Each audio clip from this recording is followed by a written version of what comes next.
Welcome to today's episode of I'm Fine, but I am joined by the lovely Karen. Karen, welcome to the show. Hi, Rose. Thanks so much for having me today. So, Karen, please tell our listeners who you are and what you do. Sure. So, my name's Karen, and I help founders turn their warm social media interest into actual paying clients. So, in a nutshell, I am your right hand woman in your DMs, really nurturing people and driving them towards creating more sales in your business. Yeah, amazing. And I was chatting to my husband a little bit about this and telling him what you did. And he was like, "Is that an actual thing?" And I was like, "It is." I was like, because it's really easy to post on social media and build an audience, but it's hard to build an audience, but it's easy to post. And then once you've got that audience there, you've then got to work out how you bring the audience to a sale at the end and how you nurture them. And that's the thing, as business owners, we're all so busy. We write our social media post and we try and reply, and life gets in the way. People are running classes or courses or webinars or got their email marketing newsletters. There's so much going on, especially for online business owners, that really what I do is that strategic follow up to those messages that you maybe have read or the people that you've not replied to, or even following up with people from a few years ago. It's all about having that real human connection, which we so desperately need in this time. Yeah. You'll agree with the wonders of AI, but also the downfalls of AI as well. Yeah, and I do think it's hilarious, especially on like Instagram, when somebody will comment on something and you've got many chat going and it'll automatically send them a reply and then their bot will send your bot a reply. And it's like war of the bots. And I was like, I just wanted a person to reply to me. And it's just bot after bot. Yeah, and sometimes when the ManyChat or some of the other automations kick in, it's not even what you're looking for. Like if you're sending a message to someone, and the number of times I follow somebody, I get an automated message saying, "What made you follow me?" And it's like, well, sometimes we're just having a quick nosy online. There's not really a reason. So I try and stay away from automation. Like I absolutely love AI and I love automations, but it has to be done the right way. And I think now more than ever, human connection and actual humans messaging you back is so important to you and to your brand as well. Yeah, and I think that's across the board in so many businesses. If you want to even like speak to your home insurance or and it's saying, "Oh, go to the app," and I'm like, I just want to call somebody. Like, I just want somebody to answer my question really quick. And I think we are getting so like just bombarded, aren't we, with apps, and because it makes things so much easier on a business's side sometimes. So, what brought you into this line of work? 'Cause this is not what you've always done, is it? No, no. So initially I was a teacher and then I turned my sort of teaching ability into developing a business called Mind Marvels. So we deliver wellbeing sessions into local primary schools and nurseries. So now I have a team that run that locally in my area, and I really have enjoyed that for the last 8 years. And whilst that still operates, it's semi-passive for me in terms of other people lead those sessions now.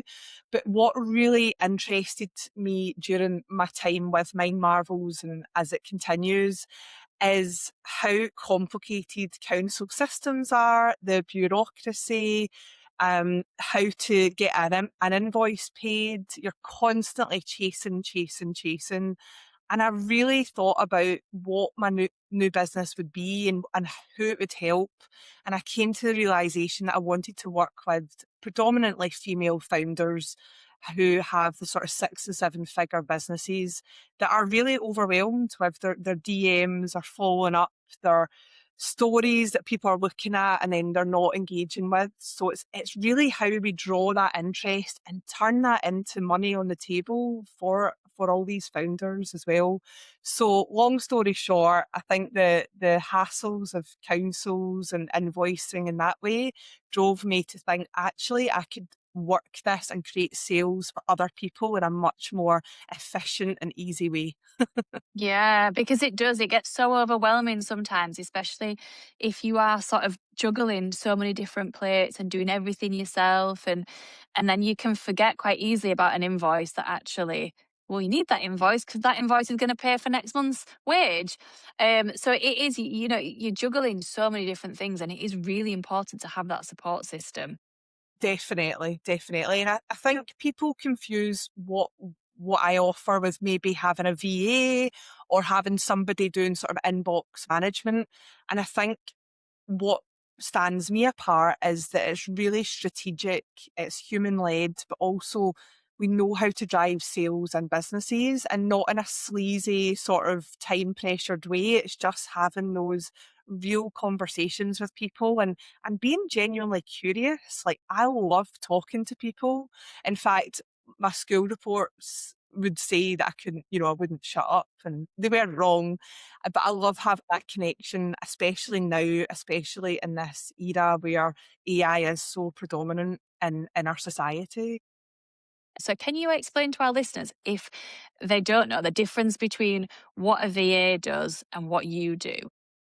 Absolutely. So a VA, virtual assistant, for anyone who's not aware of that term, they are amazing. Like they do everything for your business, depending obviously on their skill set, but they can do things like, depending on how specialised they are, but they can reply to emails, they can set up your social media, so they can create social media, they can manage funnels, some of them can create ads for you, like Facebook ads. So they do lots and lots of things behind the scenes for your business. They might write newsletters. They really are an essential part of your business. What I do is I focus just on the inbox of your Instagram or your Facebook, but also focusing on the comments that people are leaving. I'm watching who's looking at your stories on Instagram and Facebook and then having those conversations. So the difference can seem subtle, but actually there's a whole strategy behind what I'm doing, depending on what that client wants. So for example, if that client they're doing a big launch online and they need to drive people to a webinar coming up, then we'll have that strategy in place to then nurture these leads, but also then drive them to the right opportunity, the right option for them in that person's online space. So it's really exciting. It is relatively new to the market. And I get a bit of pushback sometimes where people say, but I've got automations for this. And again, that's kind of what we were talking about. I totally get it, but people know when they're talking to a bot. I mean, you Yeah. know, you absolutely know. And I think we need more than ever those human, genuine connections, and that's where the sales are made. And again, it is about being strategic and making sure the right people are going to, they're being offered the right thing in your business. But what I always say as well is these are warm leads. We're not going out and cold calling, or we're not going out to just look at random people's Instagrams. They've shown a genuine interest in your business already. So it's really about that nurture and where to lead them to next, which will then create the sales in your business as well. Yeah, and I think that is a very important point as well, that they are warm leads. They're people that actually want to engage with you, that have come to your page. And what about somebody who's building their online presence? Because social media is tough. Like, social media is mentally, I think, a job on its own, just to keep social media going. And I always say, to like our franchisees, you don't need to have 20,000 followers. You just need to have followers that are actually engaged with you. So if someone is trying to build a social media presence, but actually they're not getting much traction and they're not getting people commenting or, sending them DMs, have you got any advice that you would give to them? Yeah, absolutely. So I think you're so right. You would rather have 100 engaged followers than, 2,000 people who do nothing. So my advice would be to create opportunity for interaction. So you want to get your polls on your stories, you want to get your stickers on your stories where they can sort of press a button. Very minimal interaction. What we don't really expect is people to write us big long DMs about they need this from you and your business. We're looking for the very subtle interactions. So you might find that people, even watching your stories as an interaction, it's silent, but they're there and they're engaged, and you're aware that they are watching you and in a non-stalker way. Yeah, yeah. But these little subtle interactions can then allow you to DM them and just say, "Hey, I saw you liked my story. Here's what made you." Just asking some questions. Maybe you can give a compliment to them. So you could say something like, "I noticed you've got a dog on your Instagram. I have a dog too. What's your dog called?" You're just starting these little interactions that are genuine, they're human, but also showing that you're a real person behind the screen, not just this person sitting on Instagram all day, but there is a real human there. Yeah, and it is important, that human element of it. And I know that I've seen friends or people that are acquaintances and they're like, "Oh, you're all over all my like I go on TikTok and you're there. I go on Instagram and you're there. I go on Facebook and you're there." And they're like, "I just see you popping up all the time." And I'll go, "Why don't you just give me a comment then? Why don't you give me a love heart? Like, why don't you just let me know that you are there? Because you're seeing it." And as a business owner putting that content out, you've got to be so resilient into, you'll put something out and you'll think, no one's actually seeing this, but they are seeing it. And do you think that that's, a really common theme within people on social media? Definitely. I'll be honest, on my personal profile, I am a silent lurker. So I will be that person that looks and just watches and doesn't say anything. But then if you put a booking link out, I'll be the first to jump on there and book. So quite a lot of the time with my daughter, we're going to sort of toddler classes and things. And people say, "Oh, I hadn't come across you before." And I'm thinking, but I've been watching you. Yeah. That's what I seem to get. I can see you everywhere and I'm like, can you? Definitely. But also, what I would say to people building up their social media following or trying to get more sales in their businesses online is that you need to make it easy for people to buy from you. So, some little tips that I can share are doing things like having pinned posts with links of where you can buy things, or having a link in your bio. Like, make it as easy and make your sales as visible as possible so people can click those links and buy, especially if you've not got the time to nurture and sit in the DMs and reply and really really look into your followers and seeing how engaged they are with your content. Just make things easy for people to buy. Yeah, and make it simple as well. I think that's something that I really learn is that the more complex you make things, especially, even if you're taking people to a sales page or even within your post, the more complex it is, people don't actually know what they're wanting, what are you wanting me to do here? And it has to be so simple of press this button to buy this. And, you can make it so complicated and so fluffy and frilly, but actually just really direct is so important. Definitely. And I think people get in their own heads when it's your business. You also think, "I've spoke about this enough. I've not had enough interest." You can never talk about an offer or something you're selling too much, because people have short attention spans. They don't see it. They scroll on by. The algorithms sometimes not in our favor. So it is really important that even though you think, "I've spoken about this so much," it's usually never enough. You have to keep going, keep offering that out, what you're selling as well. I think as well with social media stuff, even we'll put stuff out there, and as much as we try to analyze every detail, every caption, every sort of how this has come, you'll have one that hits like, hundreds of thousands of views, and then one that's got 700. And you're like, but what's the difference? Sometimes it's the most boring things that get the most views. So do you think that there is a definite um, pattern to that? Or do you just think sometimes it is pure luck? It's a good point. I think we could assess the algorithms and we could really research it, but the reality is it's not in our hands. We're not able to control or not control elements of what does well. Obviously we can follow general tips, but this is where I would say following up with your leads is actually more effective than looking at algorithms or even sometimes your analytics, Yeah. because when you are following up with people, and if it's people who have messaged, a couple of months ago, I always hear people say, I don't want to bother someone again. But I know that if I didn't buy from someone and they followed up with me, that would make me sit up and go, oh, actually, I forgot to buy that, or Yeah. now's the right time to buy. And even if it's not the right time for someone to buy, they might pass your details on to someone, they might refer someone, or they might just think, do you know, she really cares because she followed up with me. So I'm going to Yeah. remember this and buy when it's right. So that's something that I try to focus people on, is to not get so bogged down in what worked and what didn't work, but look at the overall picture of who's actually engaging with your content.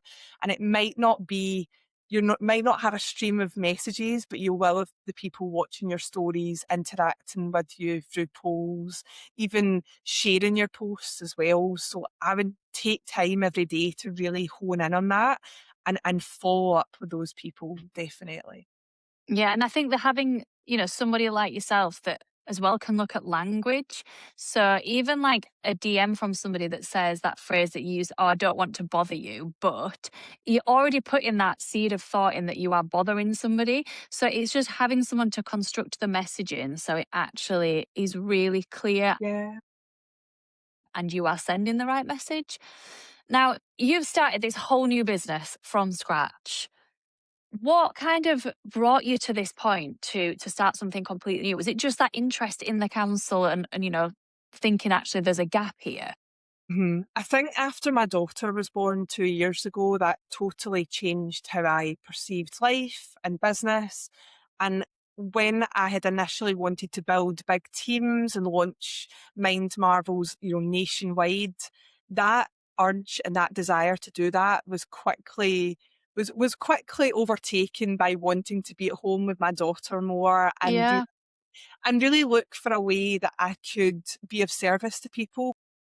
So what really changed for me with having Mind Marvels was when my daughter was born. She was born 2 years ago, and that really changed my perspective of how to run business. I was working all the hours and all the time.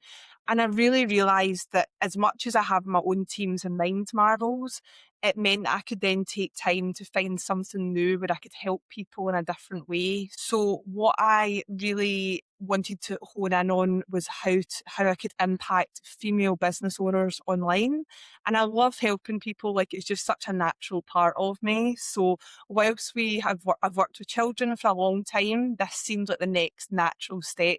Having been in the social media world for a long time, having seen it change, and with the evolution of AI as well, it was really, how could I impact people and make the most difference to female business owners who I guess sometimes are a bit afraid to follow up or to re-engage with people that are watching their stories. And that's where we want the sales to happen. We need to make the sales happen by following up.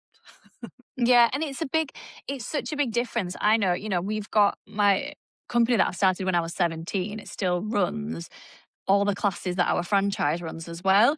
And I know for that company, I'm the only person that I'm responsible for within that. So actually, yes, it comes with responsibility. Yes, that company pays our mortgage and our bills and all that sort of thing. But that's only reliant on me. And it's a very different bag when you've then got a team that you are managing and you're managing different expectations, different levels, different abilities.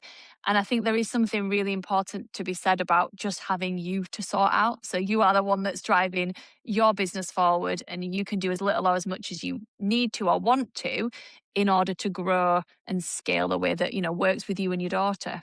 Yeah, yeah, especially now having a small human to look after. It's like, how can I best utilize my time? And doing what I do with nurturing leads works perfectly around nursery and nap times, and really allows me to do fulfilling work. And I think people struggle with this sometimes. They're like, we don't understand how it fulfills you, but when you see people making money from work that you've put stepping stones in place, and it's not about making money for business owners, it's what that money does. It allows freedom, it allows time away, with your children. It's all the stepping stones that money allows business owners to do, and that's what's so important. And that's a money mindset thing I've come across with a lot of women because, we're predominantly female driven. And I think it comes from childhood and money mindset and wanting money that actually, so many women say, but I don't want to ask for money. And I'm like, but you need money to live. If you want to live the lifestyle that you want to, you've told me that you want to have, you have to ask for the sale. You have to ask for money. That is part of having business. How much of that element comes into what you do? Definitely. I think I got tired of seeing business owners, again, predominantly female, leaving money on the table, wanting to be too polite or not wanting to bother people. And what I always say is that people watching your stories or people commenting and liking, they're not necessarily going to pay your bills, right? They're only going to pay your bills once they become a sale in your business. So whilst that's amazing that people are engaging and are interactive with your social media, we need to turn those people into paying clients so you can then pay yourself. Yeah, because I mean, we just you summed it up massively that we need money, don't we? But we need the money to have the lifestyle that we're dreaming of, which is why we've started the business in the first place. And usually that's around freedom and it's around being able to, be with our children and have that experience while they're little. And because it does, I mean, my eldest is 15 and it goes so quick and so slow at the same time. And what advice could you give? So somebody who's listening today and they're thinking, I've got a business, I post on social media, I know I've got some lurkers that are around. Is there like a one bit of advice that you could give to them? Sure. I would say you want to dedicate a small bit of time every day and make this a non negotiable.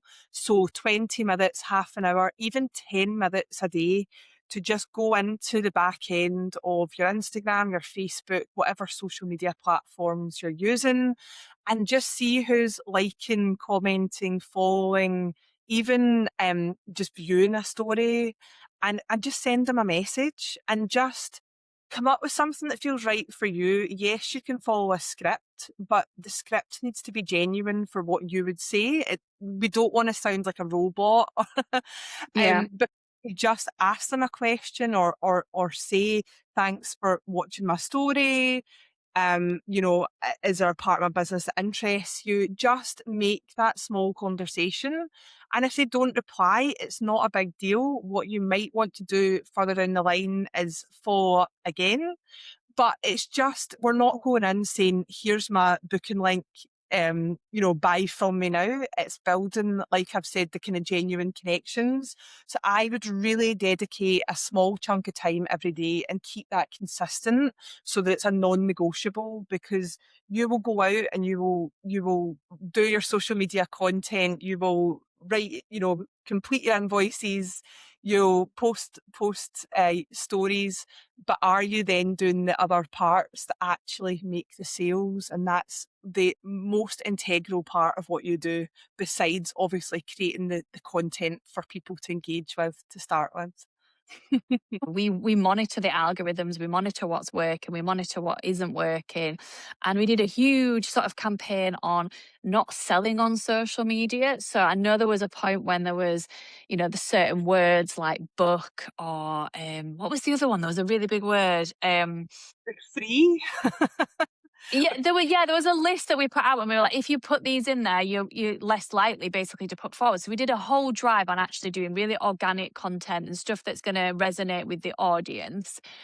Do you think there's a fine line now between selling on there and building an audience? Think they go hand in hand. So I think you have to be prepared to put all your links and your selling out there, but you also have to show the real authentic you. I don't think now people are buying from a logo on an Instagram, Yeah. nothing about the person on there. Like, But again, have your limits and have your boundaries of what you're willing to share. So, for example, my Instagram is quite new, but I don't share pictures of my child. It's just a non negotiable for me. But I will share the back of her head. So, things like that. So, be comfortable with what you're willing to share, but also you can put your sales posts out there. You can follow up. You can ask for the sales, but it's about doing it in a way that feels authentic and genuine to you. Now, I've used those words a lot in this podcast, but that's because it is really important to have that human connection with people and to be able to talk to them in a way that feels natural to you as a person. Yeah, and I think sales only feels icky when it's like a forced sale. When it's really natural and it's more conversational, it's a no-brainer for your client to buy from you, isn't it? It becomes something that just feels a natural progression. Once you drop that link as well, like do follow up with them. Don't just think that's me drop the link to book or the link to book a call in or whatever your sales process is. But then do follow up with them because so many people go, what's a calendar link? Right, I'll get my calendar out later and book. And they don't book. And it's not that they're not interested, it's that we need to engage them and get their interest and to then follow it up with that sales process. And there's so much, isn't there? Just from you speaking for the last half an hour about online sales. It's a whole other area of expertise, isn't it? You can utilize it in so many different ways. So, can you tell our listeners, Karen, if they want to find you online, whereabouts can they get in contact with you? Sure. So really easy. I'm just Karen Gibb. So Karen Gibb Co. Co for company. So Karen Gibb Co on Instagram and on LinkedIn as well. If you drop me a DM on LinkedIn and Instagram with the word podcast, I will send out a little freebie as well, just to help people with their lead nurturing as well. Yeah, they can experience the DM journey just by messaging you. And if I don't reply, you can definitely pull me up because that would be unlike me. What I will do is I will put all the links in the show notes. If you want to go connect with Karen, just scroll down to the bottom and you'll be able to see all her handles there. Well, Karen, thank you so much for joining me today. Brilliant. It's been a great chat. Thanks so much, Rose. You've just listened to I'm Fine But. If you're unsure about business or what really matters to you right now, why not take our free core values course? It's linked in the show notes and it's a brilliant place to begin. Don't forget to subscribe so you never miss an episode, and you can follow us online at all your favourite social media platforms at Baby Beat UK. Until next time, I'm Rose and I'm fine. But honestly, we're all just figuring it out.